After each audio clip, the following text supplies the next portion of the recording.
Olá pessoal, bem-vindos ao Autismo para Todos. Curta, comente e compartilhe. Antes de tudo, o conteúdo é muito importante para todo mundo.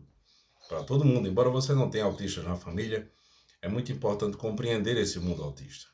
Há muita coisa, para a gente entender ainda, para compreender. Você estuda, observa, as nuances. São muita coisa. Então, cabe sempre aprender um pouco mais. Isso é conhecer o mundo, é conhecer o outro, é conhecer aquele ser, conhecer os seres, entender um pouco do comportamento. Com isso a gente vai julgar menos, a gente vai compreender melhor. Então, nós vamos internalizar melhor as coisas. E essa oportunidade de aprendizado, ela está presente no autista constantemente. Sempre há uma janela de oportunidade. Quando eu falei aqui de vias de entrada. Então, hoje nós vamos falar dessa ampliação de horizontes que a desregulação traz. A desregulação não é só uma coisa ruim. Embora a desregulação venha a doer em alguém quando bate, embora a desregulação venha a trazer um problema para quem está perto devido ao barulho, devido ao bater do pé, deve incomodar quem está lendo diante do choro excessivo, que demora, demora alguns minutos, demora vários minutos. Então, a coisa pode parecer maior ou menor, independente de relógio, para quem está presente e para quem está sofrendo com aquelas alterações. Sofrendo no sentido de estar num ambiente, estar recebendo aquilo e diz, não queria ser incomodado. Isso acontece. Mas voltamos aqui para essa ampliação de horizontes que a desregulação traz, a agitação traz. Então, o que é que nós temos aqui? Eu já usei isso há um tempo atrás, essas cores. Então, nós temos a zona de conforto, em que o autista está ali, ele está copiando números, ele está copiando letras, não necessariamente ele está alfabetizado, mas ele às vezes é capaz, dependendo de como está sendo, de como foi, de como está sendo trabalhado com ele determinadas atividades psicopedagógicas, e ele vai ter psicomotoras também, inclusive, principalmente. Ele vai conseguir escrever o alfabeto, copiar palavras, tem hiperfoco em números, está ali, e todo mundo fica, que habilidade, que coisa linda, que inteligência. Ele tá na zona de conforto, ele não está aprendendo nada, ele está repetindo. Ele pega qualquer coisa aqui e ele vai, isso aqui, aí ele vai e faz. Ele não sabe o que ele está fazendo. Ele não sabe o que é neurociência. Às vezes a gente não sabe, Ele não sabe. Ele está copiando, ele é bom de copiar. Ele enxerga bem, ele tem pegada boa.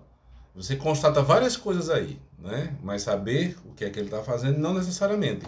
Ele está numa zona de conforto em que ele tem que ficar, ok, Ele tem que sentir prazer nas atividades que faz, mas ele tem que ser provocado para aprender, Ele está fazendo ali, você está aprendendo a pronúncia, está aprendendo dizer a letra, está aprendendo quantidade para poder relacionar com o número que ele está fazendo.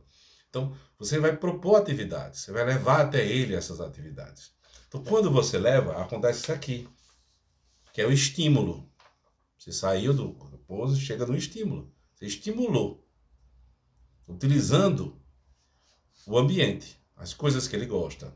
E você, obviamente, também vai levar coisas que ele não gosta. É assim que funcionam as questões terapêuticas. Você leva, não quer, mas tem outra que ele quer, você vai naquilo.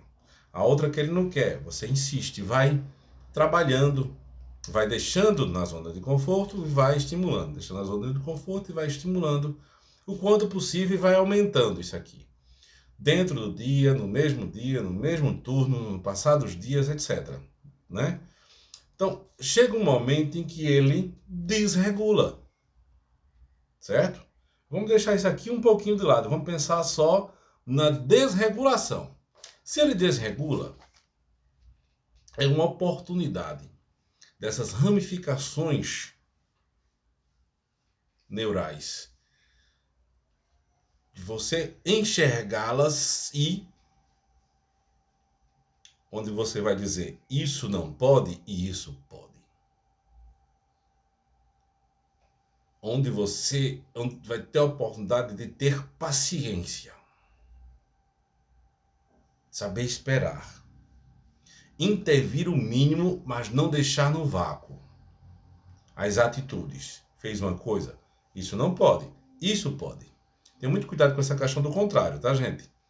A criança está irritada, ela está ela está desregulada, não necessariamente chorando, ela pode estar com uma crise de riso, porque foi hiperestimulada, ela está hiperestimulada, ela saiu de si, e você vai requerer um comportamento típico. Se acalme, pare, dê beijo, faça carinho. Você bateu. O contrário de bater não é fazer carinho. Não é. Isso não é antagônico. Ele não está em um momento de violência onde você tem que ensinar o amor. Não dá para ter esse alcance no momento de desregulação. Nessa desregulação, ele vai aprender limites. Isso não pode. Certo? A gente lembra de reforço. Nesse momento, você tem que ter o cuidado para não reforçar esse comportamento ao você ceder ao que a criança quer. Porque o cérebro dela vai entender que, se eu fizer isso, eu atinjo meu objetivo. Da próxima vez eu chego logo nisso. Eu não espero muito, não. Eu vou logo aqui em cima porque eu consigo. Não é por maldade, não é por malícia. É aprendizado comportamental. Minha resposta para o ambiente é essa. O ambiente interfere em mim. Qual é a próxima resposta? Isso é retroalimentado. Isso é um vai e vem. Então, os limites, esse aprendizado para novos comportamentos, onde ele precisa do concreto. Não é muita conversa de explicar aqui, quando, se, talvez. Ele viu muito um determinado livro, né? Ele quer muito, esse livro está ali em cima. Você disse que se ele fosse, né, você vai fazer isso aqui para ganhar aquele livro. Então, está bem concreto, ele sabe. E ele desregulou, está ali chorando. Daqui a 20 minutos você diz, rapaz, o vizinho daqui a pouco bate na minha porta, eu vou entregar logo esse livro. O que é que vai acontecer da próxima vez que ele quiser outra coisa? Não, você não vai esperar 20 minutos para aquilo acontecer, não. Em 5 acontece, em 3. Então, é por isso que tem que ter paciência, saber esperar e, ao mesmo tempo, administrar. Não deixar que se machuque, né? Não deixar que machuque, bloquear. E dizer as palavras-chave que você disse antes e você continua dizendo. Ele ouviu antes de desregular e ele está ouvindo agora. Esse não pode, o que pode é esse. Faça esse, estou esperando. Eles precisam muito desse concreto. Então, quando esse cérebro se abre na irritação, você entra com o aprendizado. Eu vi uma coisa um dia desse que, às vezes, uma pessoa tem muitas rachaduras em si, falando de forma figurativa, mas são nessas rachaduras por onde entram a luz. Captou? Então, não tem como a criança aprender só na zona de conforto. Você tem que estimular. E, muitas vezes, esses estímulos irritam. Não é? Quantas vezes, né, para chegar nos lugares, diga oi, olhe para o homem, olhe para a mulher, olhe para ele, dê tchau.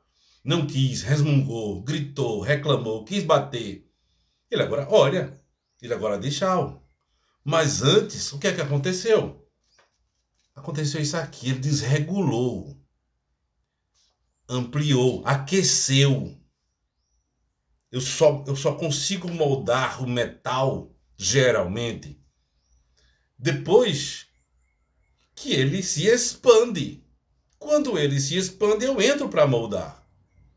Tem o tempo, tem a forma, tem a espera, tem qual o momento de resfriar, não é no começo. Então, ele não é uma criança típica. Não adianta buscar ensinar como se fosse uma criança típica. Não adianta tentar acolher com as mãos. Acolhimento não é só abraçar. Acolhimento é entender, acolhimento é esperar, o acolhimento é dizer não. A sua expressão facial é um acolhimento. Fazer cara feia. Tem gente que diz assim, eu cresci vendo cara feia, eu não tenho medo de cara feia não, né? Então, o autista, às vezes você faz cara feia, e se ele aprendeu que a cara feia é raiva, o que eu estou fazendo gera raiva. Quando eu quiser que se sinta raiva, eu vou fazer isso aqui, né? Então, é administrar a crise, ensinar os limites, essas ramificações ali são sempre uma oportunidade do aprendizado. Então, zona de conforto? Ok. Mas zona de conforto fazendo coisa que é importante, que é boa, que serve de alicerce para aprender uma outra coisa, que vai aprender uma outra coisa, que vai aprender uma outra coisa. Ninguém aprende multiplicação e divisão sem antes aprender soma e subtração, né? Geralmente é assim. Então, eu tenho que provar o carro. Eu tenho que dirigir e mudar o caminho. Vai bater a cabeça, vai ficar com raiva, vai gritar, não vai aceitar. Você tem que mudar o caminho. Tá com tempo? Você muda o caminho. Você provoca. E se chegar na crise, administra. Vai aprender. Amanhã, de novo, a crise foi pior. O que é que eu faço? Você continua. Faça o seu. Sempre. Certo? Vão ter limite nesse aprendizado? Vão. E esse aprendizado é com tudo. É no comportamento no trânsito, porque não gosta de esperar, é na fila do supermercado, é na hora de comer, é o que come, é o que gosta de estudar, o que não gosta de estudar. Você não come tudo, você não estuda tudo, você não lê tudo, você não fala com todo mundo. Você. O autista não. Ele vai ter limites, certo? E ninguém precisa ficar frustrado com isso. Mas você tem que fazer o possível e o possível. Ok, gente? Tudo de bom para vocês e muita paz. Tchau, tchau.